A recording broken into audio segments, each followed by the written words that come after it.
In a world where the average person checks their phone over 90 times a day, it's no wonder our minds feel scattered, anxious, and exhausted.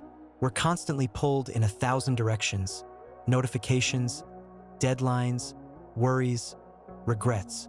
But what if you could train your mind to be still, like truly still, even in the chaos? That's what Zen monks have practiced for centuries. Their secret isn't mystical.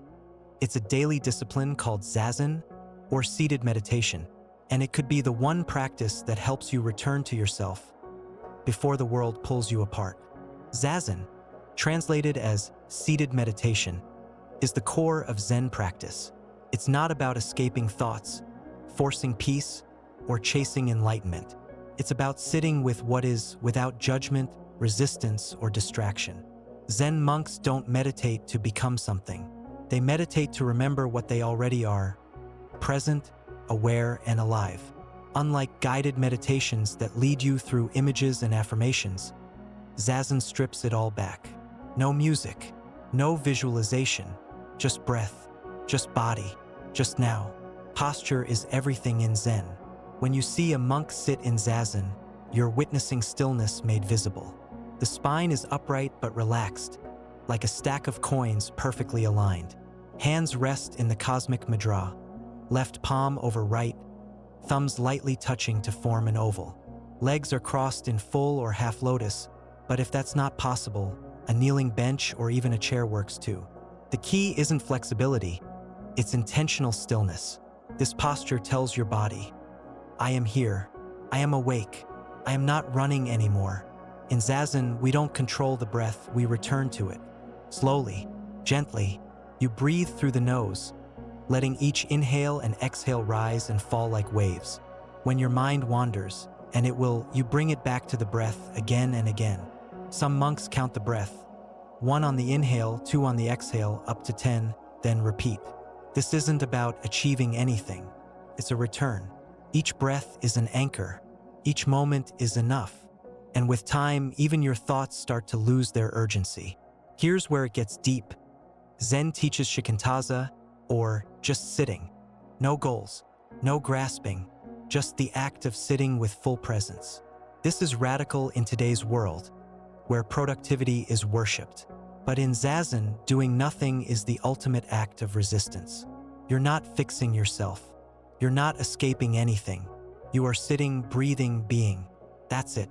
And in that raw simplicity, you touch something profound.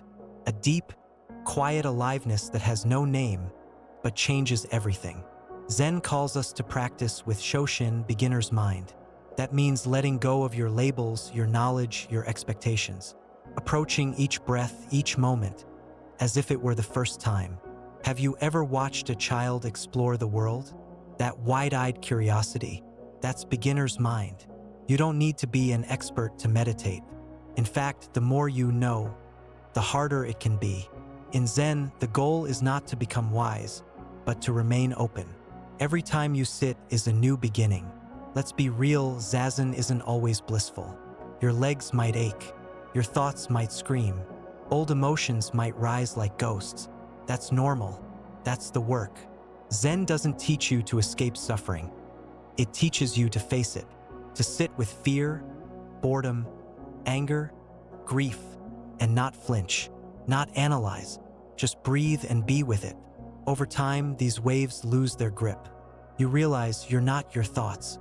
You're not your pain. You are the awareness holding it all. And that is freedom. To meditate like a Zen monk, consistency is key. You don't need a mountain monastery, just a quiet corner and commitment. Set a time. Light a candle. Bow to the space if you feel called. These rituals aren't about religion. They're reminders, anchors, a signal to your mind that this time is sacred. Even 5 to 10 minutes daily can shift your inner world. Over time, the stillness follows you off the cushion, into traffic, conversations, even conflict. Life doesn't change. You do. In a world obsessed with doing, Zazen invites us back to being. And that shift, though invisible, is revolutionary. You'll start noticing more, judging less. You'll pause before reacting. You'll listen deeper. It doesn't mean you'll never get angry or anxious again. It means those moments won't own you. You'll have space inside, a quiet center, and from that still point, you'll live more deliberately, more kindly, more fully. Not because you're trying to, but because you've remembered who you are. So if your mind feels like a storm, if life feels too loud, try sitting. No apps, no pressure, just you, your breath, and this moment. You don't need to be a monk. You just need to begin. And if this video stirred something in you, a pull toward stillness, toward truth, then let's spread it.